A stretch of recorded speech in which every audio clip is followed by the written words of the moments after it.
Good day, everyone. So this is another video about my learnings from our major subject. Again, I am Babes Ikanson, your presenter for today's test. This video is about my learnings in harmonic conjugates and Pappus theorem. So let's start with my learnings about the harmonic conjugates. So there are difference between harmonic range and harmonic conjugates. Here we have 4 points on a line. So we have A, B, C, and D. And these four points do form a harmonic range.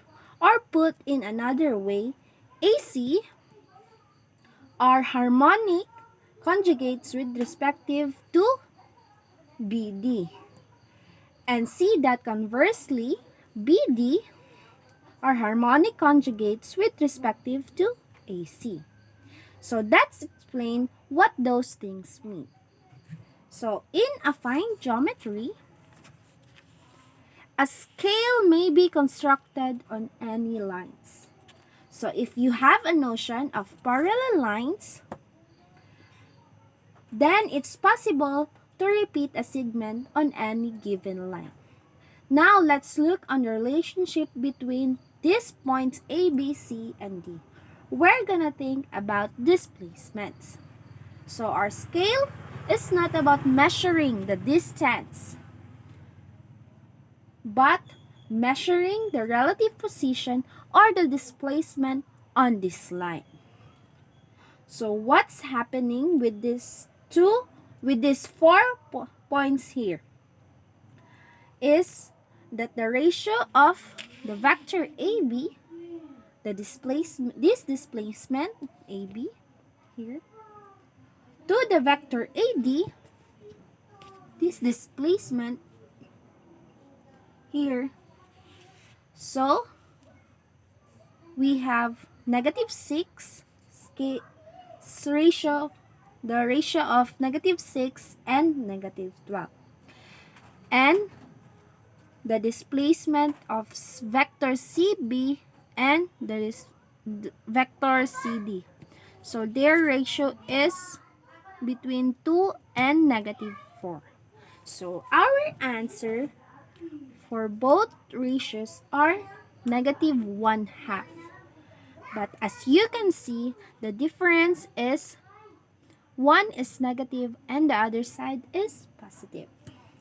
Since we know that BC is inside the line and AD is outside. So the two ratios between AB and AD and CB and CD are equal except for the negative sign. So this is the situation of harmonic range and the harmonic conjugates. That this ratio and this ratio are equal. So we say that AC are harmonic conjugates with respect to B and D. Or equivalently, the point A, B, C, and D is a harmonic range. So, let's move on to Pappus theorem.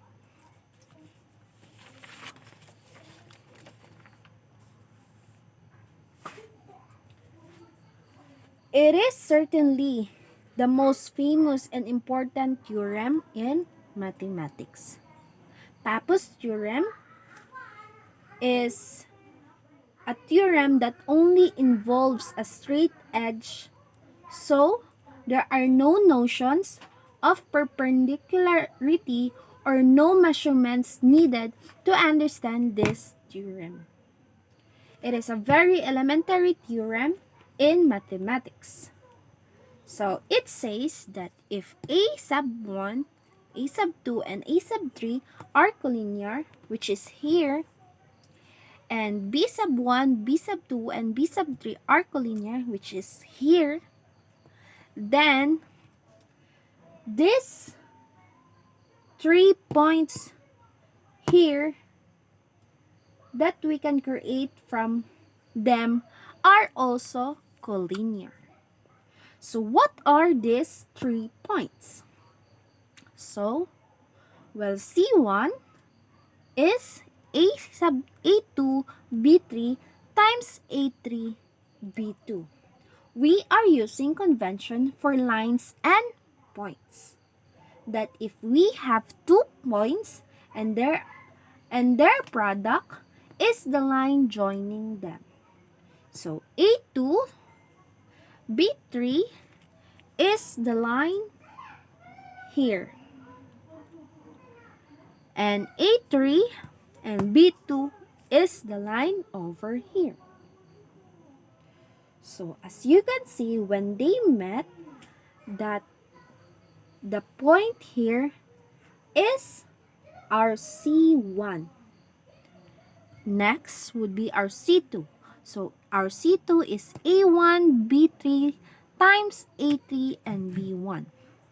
So our A1 is here and B3 is here. So the line is here and A3 is here and B1 is here. So the line is here. So when they met, the point here is the product of C2. So next, our C3. So our A1 is here and B2 is here. So our line is here and A2 is here and B1 is here. So our line is over there. So when they meet, that is our C3.